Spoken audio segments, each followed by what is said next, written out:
Bien, buenos días y bienvenida a nuestra revista DILE, Dirección y Liderazgo Educativo. Y muchísimas gracias por compartir un rato, unos momentos para nosotros. Esta mañana me acompaña doña Laura Méndez Zaballos, doctora en Psicología por la Universidad de Córdoba, profesor titular de la Facultad de Psicología de la UNED y vicedirectora de prácticas. Tiene una larga trayectoria en las prácticas, en coordinar las prácticas, en responsabilidades en esta asignatura, en esta materia. Y yo creo que sí que puedo decir que es una gran defensora y de las prácticas. Y ahora vamos a ver un poco, con su permiso, vamos a ver un poco en qué consiste la importancia y el peso que tiene estas prácticas en la formación de los estudiantes, pero también de los egresados que están haciendo un máster y que tienen que realizar estas prácticas. Buenos días, Laura, bienvenida. Bueno, pues buenos días. Lo primero agradecerte a ti y a la revista el que me invitáis a hablar de prácticas, que es algo a lo que yo efectivamente me he dedicado durante muchos años y a lo que, bueno, la verdad es que es un tema que me entusiasma por la importancia que entiendo que tienen, así que yo encantada de hablar de este tema. Lo único que, bueno, comentarte que en la introducción tan generosa y amable que me has hecho, bueno, has dicho que soy vicerrectora de prácticas, pero no, lo que No, soy es vicedecana de prácticas de la Facultad de Psicología, aunque bueno, en algún momento he tenido también responsabilidades con las prácticas en rectorado, pero actualmente soy vicedecana de prácticas de la Facultad de Psicología. pues mis disculpas. No, No no, pensaba nada, que yo nada, es se por me ha no ido. subirme, ya sabes, por no subirme de estatus. Bueno, pues las prácticas ya llevamos un tiempo, ¿no?, que se desarrollan tanto en la educación universitaria como no universitaria. Pero en la universidad yo creo que hay una fecha importante, ¿no?, para los que es Bolonia, el proceso de Bolonia, no sé. ¿Podemos decir que a partir del proceso de Bolonia es cuando ya coge más peso y más importancia? Efectivamente, Juan, yo creo que hay un antes y un después de la entrada de la Universidad Española en el espacio europeo de enseñanza superior, donde realmente las prácticas se puso en un primer plano. No significa que no hubiera en otros planes de estudio anteriores, de hecho la UNED tenía en sus planes de estudio, en algunos planes de estudio anteriores a la entrada en el espacio europeo de enseñanza superior, teníamos prácticas en los títulos, pero es verdad que las prácticas asumen a partir de entonces un papel muy relevante, incluso obligatorio en muchos planes de estudio, en los libros blancos que se hizo de las diferentes titulaciones en ese momento, en buena parte de ellos, sobre todo en aquellas titulaciones profesionalizantes, no exactamente reguladas, sino, es decir, titulaciones que claramente tenían una profesión a la que responder, ¿no? Entonces, en estas titulaciones sí que en todos los libros blancos de la titulación, elaborado por las conferencias de decanos correspondientes, se contemplaba la asignatura de prácticas en sus títulos. Una asignatura en la que se trataba de que los estudiantes se acercaran a un entorno profesional real para conjugar el aprendizaje teórico aplicado que estaban adquiriendo durante sus estudios con la experiencia práctica y situada, como digo, en un entorno real, ¿no? Se trataba de, por lo tanto, que integrara y que contrastara los conocimientos académicos con las competencias profesionales y también todo eso dirigido a su futura inserción profesional. Y esto efectivamente se reflejó en una normativa que, bueno, no me voy a extender en ella, pero sí mencionar tres que yo creo que son fundamentales. Una, en el 2014, el Real Decreto del 11 de julio del 2014, que es el Real Decreto que regula las prácticas académicas, donde ahí, además de los objetivos de las prácticas, se mencionan los tipos de prácticas, se mencionan también las funciones de los tutores de esas prácticas, de los elementos que tiene que tener un proyecto formativo, en fin, se encuadra y se regulan las prácticas en la formación universitaria. Además, ahí ya se habla de las prácticas como un modo de aplicar y completar los conocimientos adquiridos durante la titulación. Luego hay otro Real Decreto en el 2021, un poco ya más, vamos, una década más tarde. Es un Real Decreto que regula las enseñanzas universitarias, y ahí se vuelve a hablar de las prácticas como una actividad formativa supervisada por las universidades y que permiten a los estudiantes acercarse a entornos profesionales. Y aquí da un pasito más, no solamente habla de aplicar conocimientos, sino se habla ya de que las prácticas contribuyen al desarrollo integral del estudiante. Yo eso quiero remarcarlo porque esto tiene que ver con un avance en el modelo de prácticas que luego seguramente tendremos oportunidad de mencionar. Y finalmente, algo mucho más reciente, de hace 2 años, la Ley Orgánica en el 2023, la LOSU, la nueva ley que regula la enseñanza universitaria, donde ahí vuelve a aparecer las prácticas como un elemento fundamental, y ya habla de las prácticas, dando un pasito más allá, porque nos habla de las prácticas como un medio también de una cohesión entre el ámbito educativo y el ámbito, digamos, profesional. Y habla ya de la cohesión social, de que las prácticas van a contribuir a una cohesión social. A mí este término y esta idea de las prácticas como un vínculo de unión entre el ámbito académico y el ámbito, digamos, profesional, empresarial, me parece importante, ¿no? Y finalmente ya esta normativa, que es una normativa general que regula las prácticas de forma, como digo, general, se está concretando en normativas más específicas en las comunidades autónomas. Eh, estas normativas, como seguramente luego también tendremos oportunidad en algún momento de mencionar lo que está suponiendo, es una normativa a nivel autonómico, pero que no afecta a todas las titulaciones. Esto son normativas de algunas de las administraciones. Por ejemplo, en el ámbito educativo, las prácticas están reguladas y, por lo tanto, las administraciones autonómicas, digamos, han regulado su propia normativa con respecto a las prácticas, pues, que tienen que ver con toda la formación del profesorado en todas las etapas educativas. Pero no ocurre así con otro tipo de titulaciones, por ejemplo, la mía, la de psicología, que al no ser una profesión regulada, la de la psicología, sí que lo es, bueno, la psicología general sanitaria, pero no la psicología, digamos, en su sentido más amplio, no está regulado. Por lo tanto, las comunidades autónomas y las administraciones no tienen una regulación específica, sino que nos tenemos que, digamos, regular por la normativa que acabamos de comentar más general. Yo me acuerdo que a principios de los años 80, cuando se generalizaron también las prácticas en la formación profesional en los niveles no universitarios, también estaban reguladas y todo, pero sí que hubo bastantes problemas y sobre todo con los sindicatos, ¿no? Que veían esto como que era mano de obra barata, no cualificada y que ocupaban puestos de trabajo, ¿no? Esto poco a poco y ha costado mucho que estas ideas desaparezcan, ¿no? Y hoy en día, pues afortunadamente ya se plantea. ¿En el mundo, en el nivel universitario, se dio estos problemas o no hubo, ¿no? O no hubo ninguna mm, discusión, ¿no? O dudas, ¿no? Sobre cuando los estudiantes van a realizar las prácticas. Bueno, has planteado un tema interesante, ¿no? Que es la diferencia entre las prácticas formativas y lo que normalmente se ha llamado el becario en prácticas, ¿no?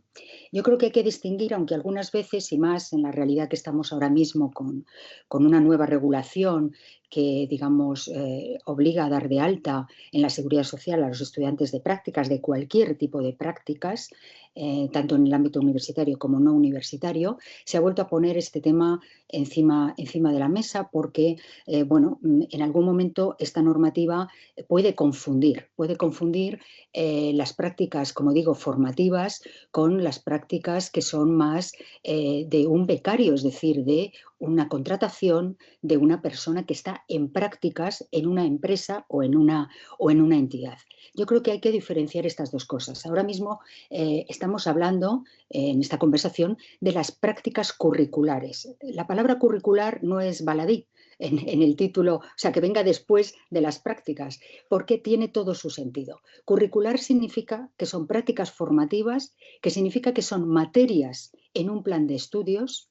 Por lo tanto, significa que fundamentalmente, como digo, no es unas prácticas laborales, son unas prácticas formativas. Esto, claro, determina totalmente el modelo de práctica según la entendamos en un sentido o en otro, tanto desde el punto de vista de la universidad como desde el punto de vista de la entidad o empresa que acoge al estudiante. Actualmente, dentro de estas prácticas curriculares, tenemos dos tipos de prácticas en la universidad, ¿no? Tenemos las prácticas curriculares y las prácticas extracurriculares. Las prácticas curriculares, como digo, claramente es una materia obligatoria u optativa en algunos planes de estudio, por ejemplo, en los planes de estudio que son regulados, es decir, que son planes títulos que son obligatorios para acceder a una profesión regulada, como son las del ámbito educativo, pues en ese caso son obligatorias, pero en otros títulos pueden ser optativas, pero siempre son, como digo, una materia que está dentro del plan de estudios y que los estudiantes tienen que cursarla con todas las características iguales a cualquier otra materia. Es decir, tienen un proyecto formativo, son calificables, salen en su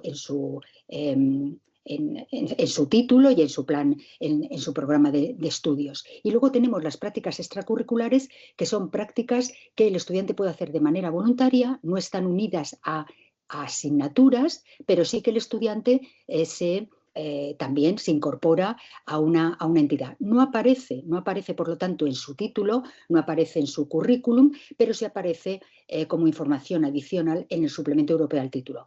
Pero, como digo, estos dos tipos de prácticas hay que distinguirlas muy, muy claramente de lo que es un becario en prácticas, que es lo que yo creo que los sindicatos y otros colectivos piensan cuando hablamos de prácticas. Porque ahora, digamos, y más, como digo, con la última regulación en relación a la seguridad social, se ha metido, perdonar la expresión coloquial, se ha metido en el mismo saco todo tipo de prácticas.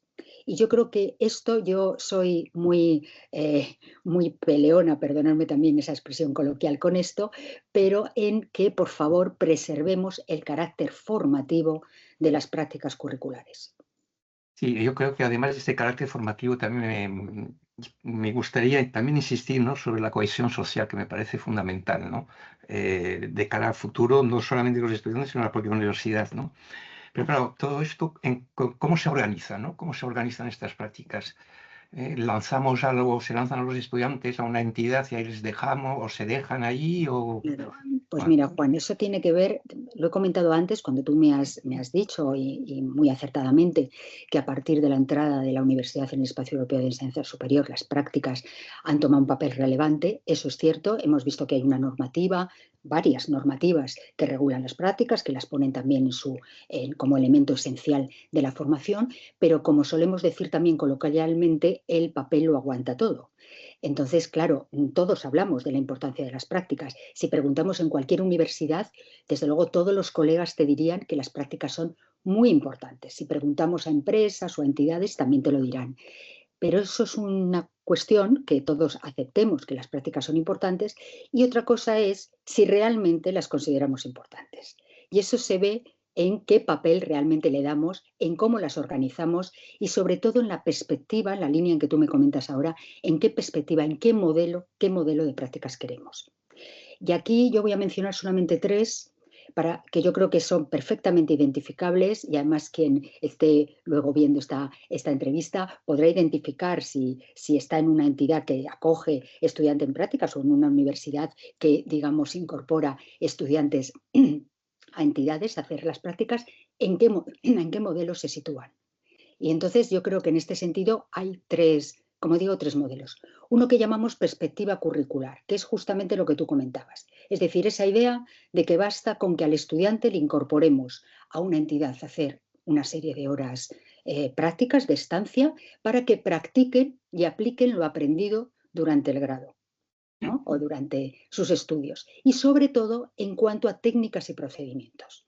Esto es un modelo que yo creo que, aunque no es el modelo que aparece bueno, en fin, en la literatura actual de prácticas, incluso en la normativa, sigue siendo un modelo que está ahí implícito, algunas veces no consciente, pero que está ahí, ¿no? Que es el de justamente ese que tú has comentado, lanzar al estudiante al centro de prácticas y con eso ya considerar que se da el aprendizaje suficiente, ¿no?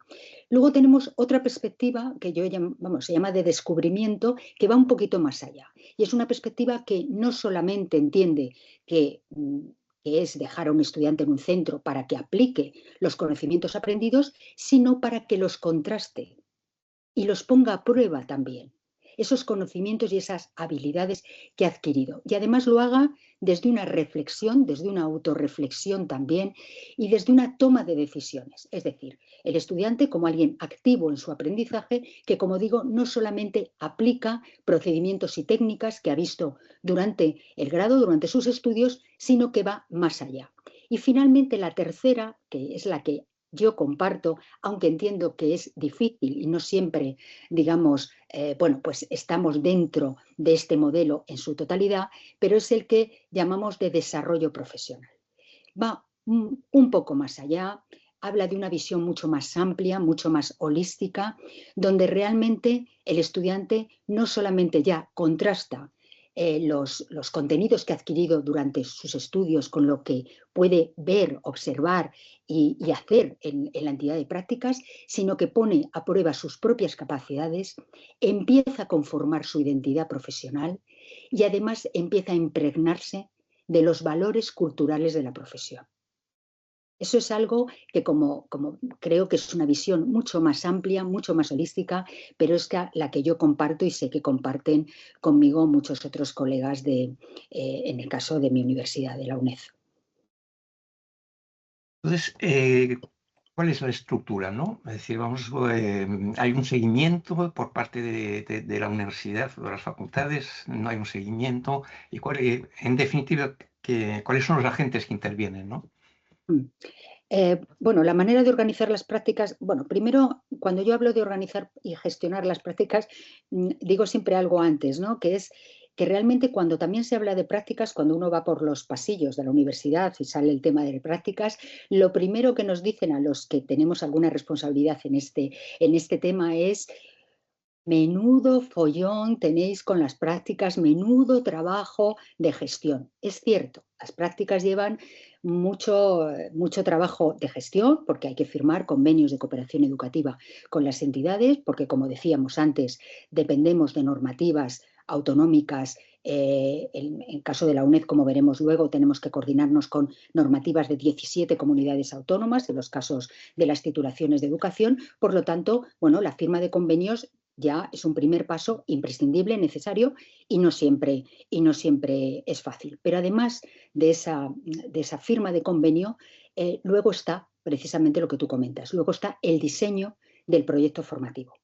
Y vuelvo, y en esto soy muy pesada, al modelo que queremos de prácticas, porque depende del modelo que queremos de prácticas, tanto el proyecto formativo como lo que tú me estás preguntando de las funciones de los agentes tutoriales es diferente.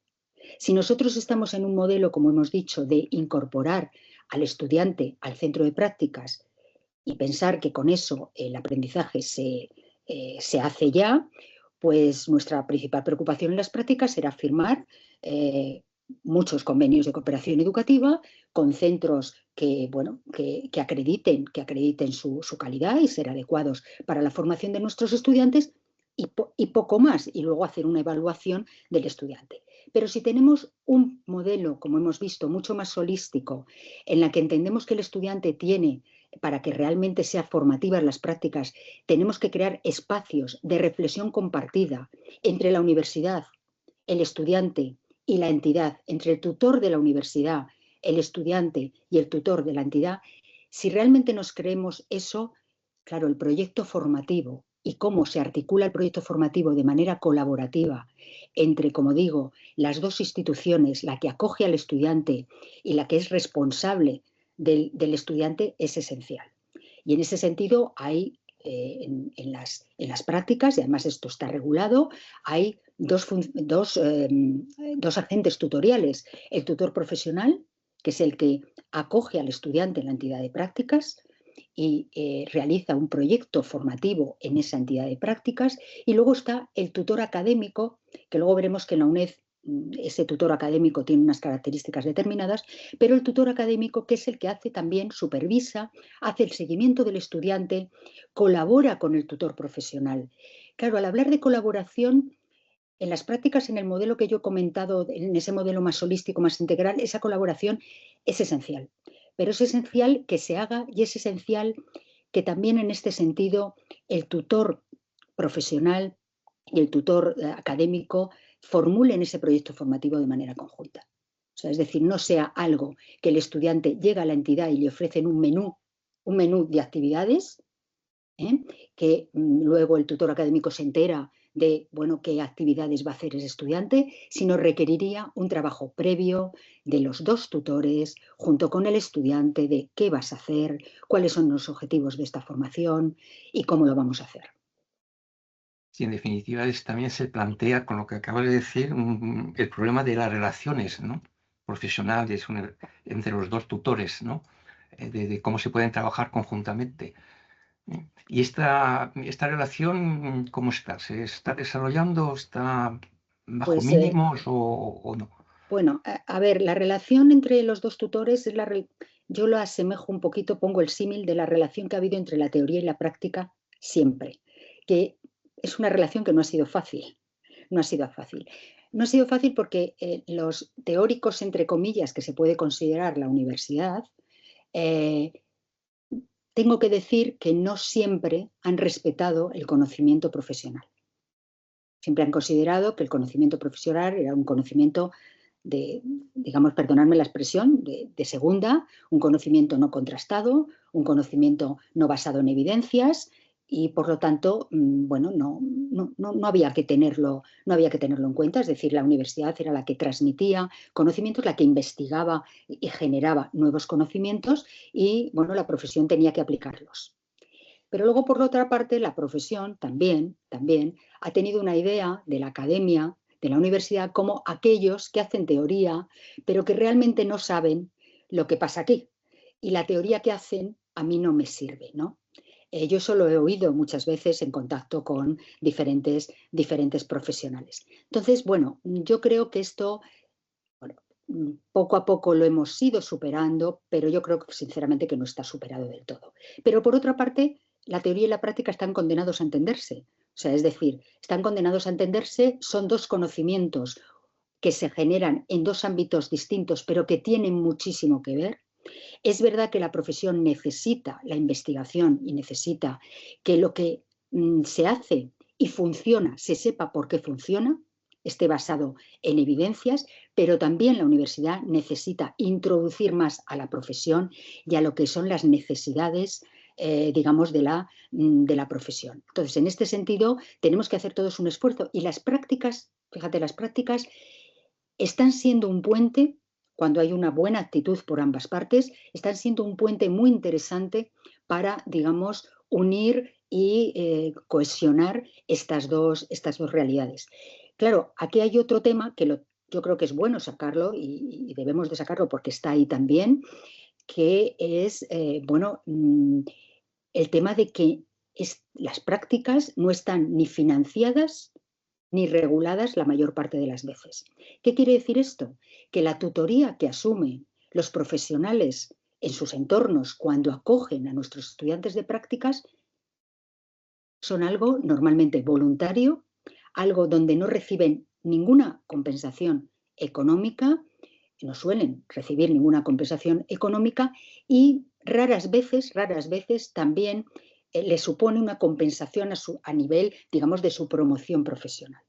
Claro, esto indudablemente genera, y es que yo creo que es fácilmente entendible, genera, cansancio. Cansancio por parte de los tutores profesionales que acogen y llevan acogiendo años tras años con mucha generosidad a nuestros estudiantes en prácticas. Porque, claro, ellos dedican su tiempo, dedican su conocimiento, dedican sus tutorías con esos estudiantes a cambio de nada.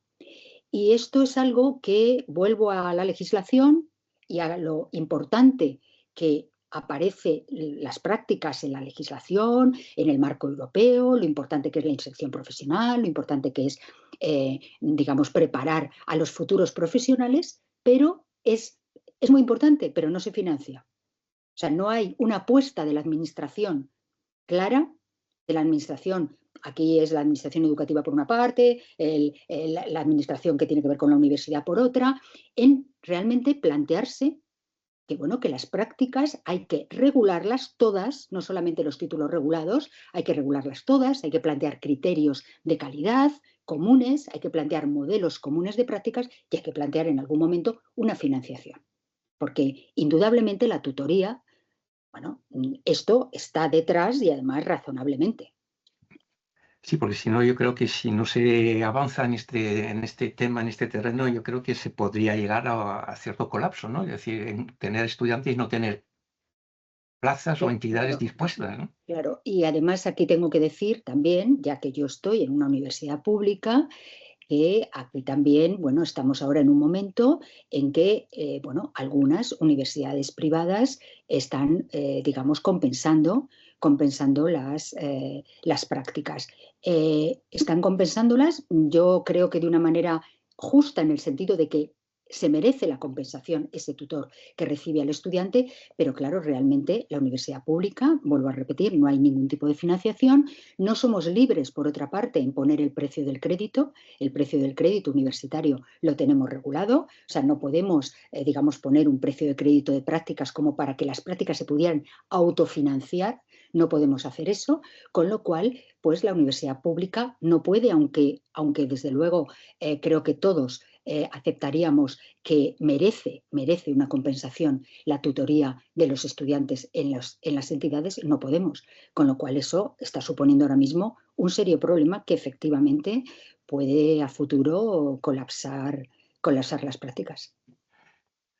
A nivel global, bueno, pues, todo el panorama, el paisaje que nos has descrito con muchísimos detalles, en definitiva, a ver, ¿qué gana la sociedad? ¿Qué gana el alumnado, el estudiante? ¿Qué aporta el estudiante? ¿Qué aporta a la sociedad? Y si la entidad también recibe, y qué es lo que recibe por parte del estudiante.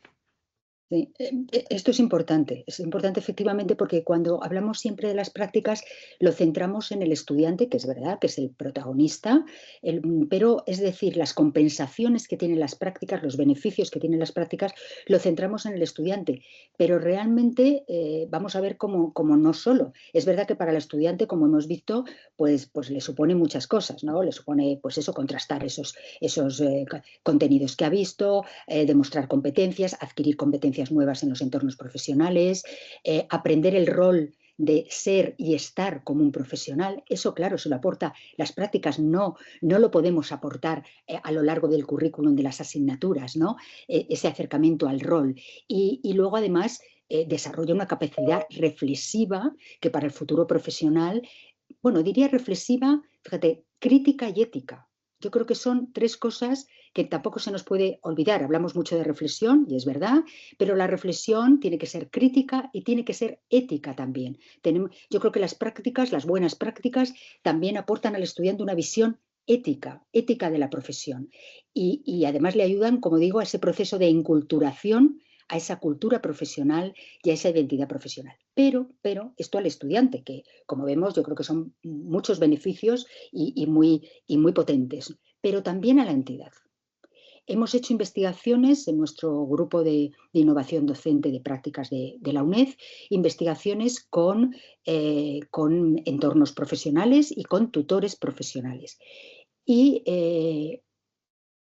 casi todos, o sea, un alto porcentaje de esos tutores profesionales, nos comunicaban cómo el tener en su entidad alumnos de prácticas les suponía, por una parte, una actualización de saberes, porque el estudiante venía con conocimientos, digamos, actualizados en investigar, por investigaciones que les transmitían en las diferentes asignaturas de sus titulaciones, lo traía el estudiante en su mochila al incorporarse a la entidad. Y al contrastar, si se hace una buena práctica y una buena tutoría, el estudiante, como digo, contrasta esos conocimientos que trae y le hace también al tutor contrastar esos conocimientos que trae el estudiante con su bagaje y su mochila que tiene como profesional que lleva muchos años en el ejercicio de esa profesión. Pero también nos decían que también el hecho de tener que preparar un proyecto formativo, el hecho de tener que tutorizar a un futuro profesional en ese ámbito, le suponía tomar conciencia de sus propias actuaciones profesionales. Porque claro, cuando llevamos 10 años, 15 años, 20 años, pues lógicamente muchas de nuestras, no todas, pero muchas de nuestras acciones profesionales son automáticas. Son automáticas. Entonces, nos comentaban además con estas palabras, el estudiante me hace parar, me hace que me pare y que piense por qué hago esto que le estoy yo planteando hacer al estudiante. O una pregunta del estudiante me hace a mí reflexionar por qué estoy haciendo esto o por qué lo hago con esta secuencia y no con otra. Porque el estudiante me pregunta, ¿y por qué haces esto después de esto otro? Bueno, pues a lo mejor llevo 15 años haciéndolo y funciona, no significa que no esté bien hecho, ¿eh? Puede estar funcionando, pero le hace reflexionar al profesional por qué lo está haciendo, ¿no? Y esto es algo que lo decían todos, ¿no? Esa oportunidad que les daba de reflexionar, de actualizarse. Y yo creo que es algo muy importante porque, claro, tenemos estudiantes en muchos ámbitos laborales distintos y esto hace una cohesión social, yo creo, importante. Bueno, pues hemos dado ya una mirada muy amplia, ¿no? Nos has dado una mirada muy amplia. Nos acoge en esta entrevista la UNED, nos acoges tú como profesora titular de la UNED, de la Facultad de Educación, de Psicología, perdón. En la UNED, ¿qué papel tiene o qué modelo tiene de prácticas, teniendo en cuenta que la estructura de la UNED, que es una universidad a distancia, que está presente en toda España y, si me apuras, también fuera de España? Entonces, ¿esto cómo lo habéis organizado, ¿no? Como caso práctico, ¿no? Bueno, pues la UNED, como he adelantado yo creo en algún momento de la conversación, tiene unas características muy peculiares. La UNED es una universidad de ámbito territorial, bueno, y también tenemos centros en el extranjero, y también tenemos alumnos matriculados en el extranjero, y también tenemos, lógicamente, prácticas en algunos de nuestros títulos. En concreto, tenemos 40 asignaturas de prácticas, 15 en el grado y 25 en másteres. Tenemos normalmente cada curso académico más de 5.000 estudiantes haciendo prácticas. Tenemos, por lo tanto, convenios de cooperación educativa con más de 3.500 entidades y esos tutores de los que acabamos de hablar, pues en la UNED tenemos tutores académicos, tutor supervisor, que luego veremos cuál es su función. Tenemos más de cerca de 580 tutores y más de 3.000 tutores profesionales con los que estamos vinculados cada curso académico en las prácticas de nuestros estudiantes. Entonces, realmente es un volumen de prácticas y de estudiantes y de entidades, bueno, pues como se ve, muy potente, porque los números de la UNED y la matrícula de la UNED es grande. Y además, en la UNED tenemos unas características, como digo, peculiares. Peculiares por dos motivos, ¿no? Primero, por las características de sus estudiantes, porque realmente el estudiante de la UNED es un estudiante que se ha matriculado en una universidad de enseñanza a distancia, pues porque tiene horarios laborales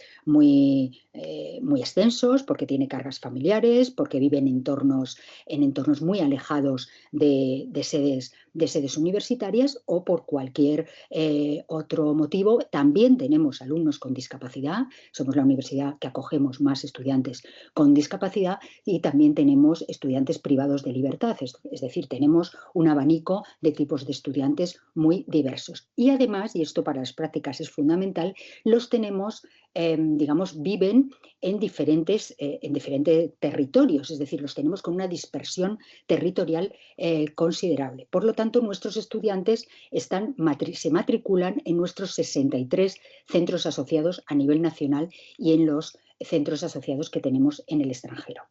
Entonces, claro, esto yo creo que es fácil de entender que la complejidad que tienen las prácticas en la UNED es considerable, pero también nos aporta una riqueza. Es decir, la UNED como universidad tiene que hacer el esfuerzo también de coordinarse con múltiples tejidos profesionales territoriales. O sea, es decir, tenemos contacto, claro, con el tejido territorial profesional, como digo, de las 17 comunidades autónomas. Esto es verdad que supone, como digo, a nivel organizativo, pues mucha complejidad, pero yo también al menos lo vivo como una riqueza inmensa, inmensa que tenemos, ¿no? Y además, la UNED, yo creo que tenemos que también decir, antes de meternos, que seguro que me vas a preguntar, Juan, sobre las funciones, los agentes, ¿no?, que intervienen en la UNED, que son también un poquito distintos, pero también por acabar con esto, en la UNED también tenemos que darnos cuenta de que al ser una universidad de enseñanza a distancia, tenemos un tercer espacio, es decir, el resto de las universidades tienen dos espacios, digamos, el espacio académico, el espacio de la universidad, de las aulas, donde el estudiante está matriculado en esta asignatura, tiene sus tutorías con el tutor académico, con el tutor de la universidad, y luego desarrollan otras horas en un centro externo a la universidad. Pero en el caso de la UNED hay un tercer espacio, que es el espacio de nuestros centros asociados, donde el estudiante tiene tutoría con nuestro tutor de centro asociado, que luego veremos qué función tiene porque comparte la tutoría académica con el equipo docente de la asignatura. Y tenemos además el espacio digamos, tecnológico, nuestra plataforma virtual, que eso también yo creo que, bueno, da unas características a las prácticas, porque la interacción tanto del estudiante con el tutor de la UNED, con sus otros compañeros, se desarrolla en buena parte a través de herramientas tecnológicas. Bien, como ya No sé decía, si te he descrito. sí, perfectamente. Pero también me gustaría un poco profundizar un poco sobre los agentes, ¿no? Estos tutores de los centros asociados, los tutores académicos, que creo que en otras universidades, al ser presenciales y al tener un territorio mucho más reducido, generalmente que es la comunidad autónoma, hay diferencias, ¿no? Claro, normalmente en las universidades presenciales lo que yo conozco es que tienen efectivamente, como nosotros, los tutores profesionales que acogen a nuestros estudiantes en las entidades, y luego en la universidad tienen lo que en la normativa se llama el tutor académico, tutor de la universidad, que normalmente son profesores de la facultad que tiene el título, y son normalmente profesores que dan docencia en ese título, que supervisan y tutorizan un determinado número de estudiantes de prácticas, normalmente acorde con el área, digamos, de conocimiento de ese profesor de la universidad.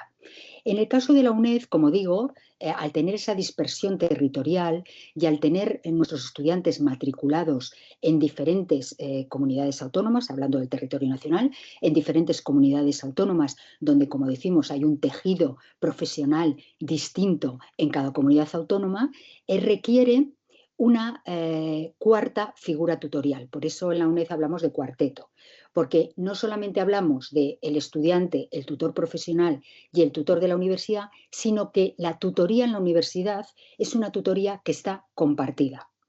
Compartida entre el equipo docente, hay un equipo docente que es el que diseña la asignatura de prácticas, hace la guía docente, evalúa finalmente al estudiante y, bueno, hace la coordinación de la asignatura. Pero luego tenemos nuestros profesores tutores en los centros asociados, que son profesores tutores de prácticas y que supervisan en el terreno, porque son los que están cerca de ese estudiante que va a las tutorías en ese centro asociado, y sobre todo además están cerca del tejido profesional de ese territorio.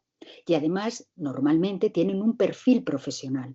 Esos tutores nuestros de los centros asociados, ese tutor UNED, además son profesionales en ejercicio, la mayoría de ellos, con lo cual es una riqueza enorme porque puede supervisar y tutorizar al estudiante en coordinación con el tutor de la entidad, digamos, como digo, muy unido al tejido profesional porque conoce la profesión. Y por lo tanto, esto es una figura que no tienen en el resto de las universidades, que para nosotros es esencial porque es realmente donde pivota verdaderamente la tutoría y el seguimiento diario de estos estudiantes en prácticas, es donde pivota la relación, esa que decíamos que es importantísima, esa relación y esa colaboración entre el tutor, o sea, entre la universidad y la entidad, entre el tutor, entre la tutoría de la universidad y la tutoría profesional, es esa figura que nosotros tenemos en cada centro asociado donde pivota esa relación y esa coordinación. Y bueno, este cuarteto es sobre todo los tutores de los centros asociados con los tutores del equipo docente. eh, ¿Puede haber ahí algunos problemas de relaciones o hay también un trabajo en conjunto, ¿no? Si verdaderamente podríamos hablar de equipo, ¿no? Claro, a ver, yo creo que es uno de los retos que tiene nuestra universidad y yo diría que es común al resto de las universidades, que es esa coordinación, esa colaboración que hablamos que es necesaria. ¿Por qué? No porque, bueno, yo creo que por varias cosas. Una podía ser la más radical y es que no se comparta el modelo, que eso puede ocurrir, que no se comparta el modelo de prácticas entre la entidad y la universidad, entre el tutor profesional y el tutor académico.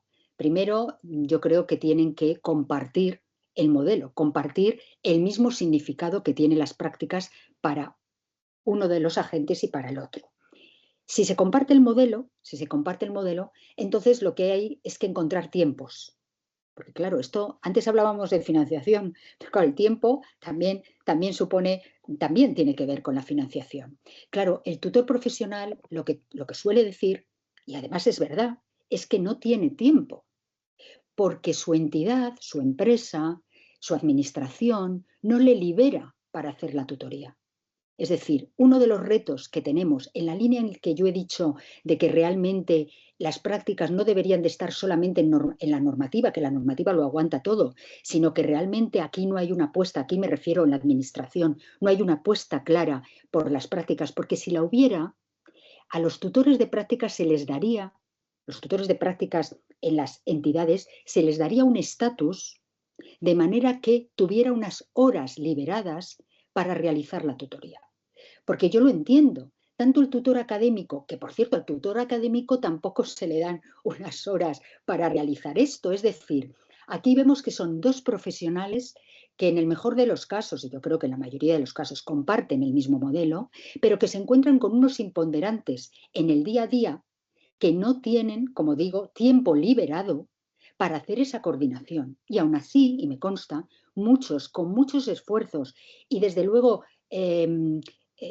haciendo uso de su tiempo personal, me consta que hacen tutorías, o sea, es decir, hacen reuniones para y tutorías incluso compartidas de los dos tutores con el estudiante para planificar y hacer un buen seguimiento de ese proyecto formativo del estudiante. Pero indudablemente esos imponderantes están ahí y no, yo diría que no solamente dependen de la universidad y no solamente dependen, desde luego, de las entidades, dependen de una administración que, bueno, que legisla, pero luego, como digo, no pone los medios suficientes. Se habla mucho, por ejemplo, en la formación de profesorado, tú lo sabes bien, se habla mucho y yo creo que cada X años vuelve a salir el tema de actualizar y hacer otro planteamiento de la formación del futuro docente. Pero claro, ese planteamiento, eso que se hablaba de una especie de MIR de docentes, claro, es un planteamiento que supondría, claro, supondría un planteamiento serio, con una financiación seria, con una liberación en fin, de los agentes, con una probablemente otra estructura, en fin, una cosa mucho más seria. Y mientras, pues vamos muchas veces con muy buena voluntad entre los diferentes agentes, entre los diferentes espacios, coordinándonos, ¿no? Otro tema que sí que quiero mencionar es la parte de la formación, porque uno de los retos también está en la formación que necesitan estos tutores. porque en esas investigaciones que os comentaba que habíamos hecho con los tutores profesionales, muchos también nos decían que, claro, no es lo mismo ser un buen profesional, o sea, que ellos sentían que hacían bien su trabajo, pero que, bueno, que no tenían herramientas, ellos consideraban que no tenían herramientas suficientes para ejercer la función de un tutor de prácticas. Es que, claro, esto es una función específica. Esto es una, hombre, no voy a decir una profesión, pero sí, desde luego, algo que requiere unas competencias especiales y específicas que no son las mismas que las competencias de un profesional. Es decir, bueno, nos pasa igual que en la docencia. Es decir, uno puede ser muy buen investigador en un área, pero bueno, luego puede no ser tan buen docente a la hora de transmitir esos conocimientos. Pues esto en la profesión pasa igual con relación a la tutoría del estudiante que viene a hacer prácticas a tu entidad. Y no solicitaban, como digo, en esas investigaciones no solicitaban esa formación, decían que requerían formación. Y eso es algo que en la UNED hemos visto y de hecho estamos haciendo, esa necesidad de que esos tutores de prácticas tengan una formación específica que les permita desarrollar unas competencias para ser un buen tutor de prácticas. Es otro reto que tenemos, que en la UNED estamos abordándolo muy seriamente, yo creo que bastante eficazmente, pero no está tampoco implementado de una manera general y como un criterio necesario para desarrollar unas prácticas de calidad. Al preparar un poco la entrevista también he mirado un poco los datos, ¿no? de solicitudes, ¿no? De estudiantes para, sobre todo en los másteres, ¿no? Y aquellos que son profesionalizantes, como puede ser el máster de educación, entre otros, ¿no? Entonces, lo que sí me preocupa un poco es la cantidad de estudiantes de solicitudes que no pueden ser atendidas por las universidades, ¿no? Claro, al ser obligatorio, ¿no? este máster para poder ejercer una profesión, y si se abriese la puerta a aceptar todas las solicitudes, podría colapsar el sistema, ¿no? De acuerdo con la respuesta posible de las entidades, ¿no? Que también hay de cara un poco al futuro, también podría ser un reto, ¿no? Sí, de hecho es un reto en el que, vamos, un reto a muy corto plazo. Muy corto plazo me refiero que evidentemente ese problema lo tenemos justamente lo que tú has comentado, en el máster de formación del profesorado, en la UNED. Sabemos que desgraciadamente dejamos muchos estudiantes que no podemos acoger. No solamente ocurre en ese máster, ocurre también, por ejemplo, en el ámbito regulado de la psicología, que es la psicología general sanitaria. La UNED también ofrece un máster que también se quedan muchos, cientos de estudiantes, digamos, sin poder acceder a ese máster. Que efectivamente es un máster, además, o sea, son dos másteres que son obligatorios para acceder a una profesión que está regulada, como es la de profesorado en este caso, y la de psicólogo general sanitario. Y esto indudablemente comparto contigo que es un problema, pero claro, es un problema que tiene doble vertiente, no solamente porque para admitir más estudiantes o todos los estudiantes que quisieran, necesitamos efectivamente centros de prácticas. Claro, son centros de prácticas que al ser profesiones reguladas sí que nos obligan a que sean centros con unos criterios determinados. En el ámbito educativo decíamos que hay una regulación a nivel autonómico que es la que determina qué criterios tienen que seguir los centros educativos para ofrecer prácticas. En el ámbito que comento, más sanitario, en el ámbito de la psicología sanitaria, Sanidad obliga también a que los centros que acogen a los estudiantes tengan unas características muy determinadas, que sean sanitarios, que tengan más de 2 psicólogos, que tengan un número de consultas al año. Es decir, son unos criterios muy restrictivos. Entonces, claro, evidentemente, vuelvo otra vez a que la administración debería de apostar de manera seria por esto, porque claro, si no dependemos de tener centros o no, que por otra parte dependen de la voluntad de los centros o de las administraciones autonómicas en el caso de formación del profesorado, pero en el caso de la psicología sanitaria ni siquiera eso, porque no hay una regulación autonómica, sino que aquí son los centros concretos sanitarios que quieran o puedan admitirnos a estudiantes. Pero la otra vertiente, esto en cuanto a tener disponibilidad de centros de prácticas que cumplan, como digo, los criterios para profesiones reguladas como son las que estamos comentando. Pero hay otra vertiente que es la capacidad que tiene la universidad para poder admitir todos los estudiantes que nos solicitan plazas. Porque, claro, al ser un máster requiere una docencia también específica, más individualizada. Al ser un máster, tienen obligatoriamente, además de las prácticas, un trabajo fin de máster. Claro, eso requiere a su vez tener la suficiente dotación docente para poder atender a esos estudiantes. Y eso tampoco lo tenemos la universidad, porque tampoco la administración nos da y nos ofrece todas las plazas docentes que solicitamos. Con lo cual, efectivamente, estoy contigo en que es un problema, que no nos gusta nada a la universidad tener que dejar a todos estos estudiantes, en concreto en la UNED, desde luego, el no poder admitir a esos estudiantes, pero tenemos esos dos imponderantes serios, no solamente los centros de prácticas, que también, sino también la dotación docente para poder atender a esos estudiantes. Bueno, ya para finalizar un poco la entrevista, a ver, en una pincelada, ¿qué futuro le ves a este modelo a este sistema de prácticas? Yo quisiera verle mucho y a muy largo plazo, Juan, porque la verdad es que no entiendo, o sea, no entiendo eh, la formación universitaria de otra forma. No entiendo que pueda haber grados, teniendo en cuenta que los grados, me estoy refiriendo ahora a los grados, no a los másteres, teniendo en cuenta que los grados son generalistas, salvo algunos grados que regulan y que están regulados, como por ejemplo educación infantil, es decir, las de formación de profesorado, de etapa no de secundaria, que está también regulado, pero me refiero a otro tipo de titulaciones de grado que no están reguladas, que son generalistas, es decir, no son titulaciones que especialicen para un ámbito determinado, pero aún así, aunque sean generalistas, creo que el que tengan prácticas en sus títulos, prácticas, yo diría que obligatorias, que tuvieran prácticas obligatorias, aunque no fueran muchas horas,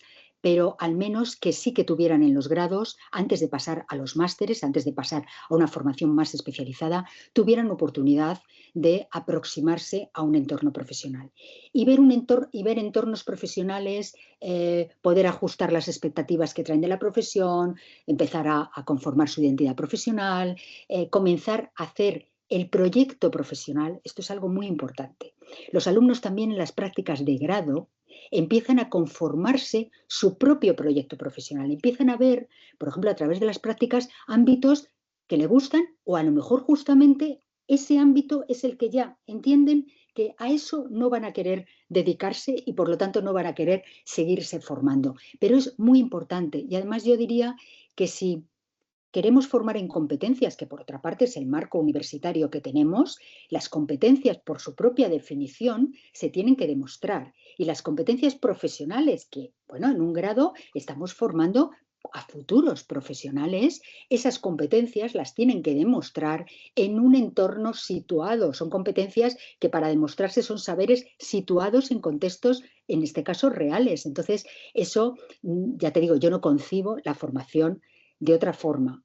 Si me preguntas si creo que esto va a continuar, bueno, yo a raíz, lo he comentado al principio, a raíz de las nuevas legislaciones sobre el alta en la seguridad social, sobre algo que tenemos en el horizonte denominado, bueno, creo que ya no se denomina así, pero todos lo conocemos como el Estatuto del Becario, bueno, pues se está llevando las prácticas mm, a asimilarlas a entornos laborales. Y yo creo que eso, ojalá me equivoque, pero va a suponer el fin de las prácticas formativas tal y como las conocemos. Yo, no en los ámbitos regulados, indudablemente, que van a tener que seguir, pero yo en otros ámbitos tengo dudas porque, claro, al llevárnoslo al contexto laboral, ahí entramos en otras reglas de juego que no son estrictamente formativas o no son solo formativas, y ahí yo no sé cuál va a ser el papel de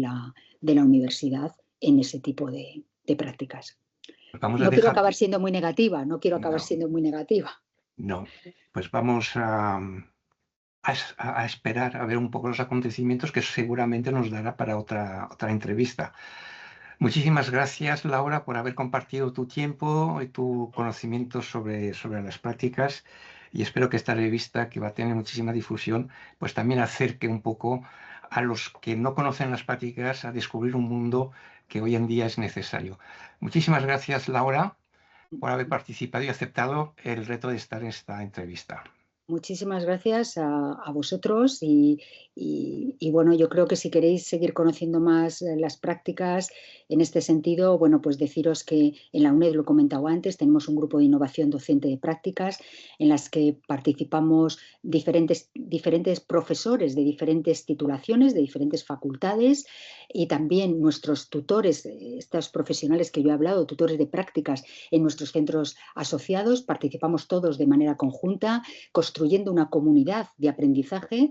Tenemos un blog, ahí hay mucho material, no sé si se puede poner también en alguna parte de la revista, porque yo creo que es un espacio donde bueno, pueden ver los proyectos que hemos hecho, los proyectos de innovación que ha hecho este grupo, que está dirigido por la profesora Ana Martín de la Facultad de Educación de la UNED, y ahí pueden ver los proyectos que hemos hecho, las publicaciones que hemos hecho, y sobre todo es un blog vivo donde además se comparten experiencias y bueno, yo animo a todos a que puedan verlo.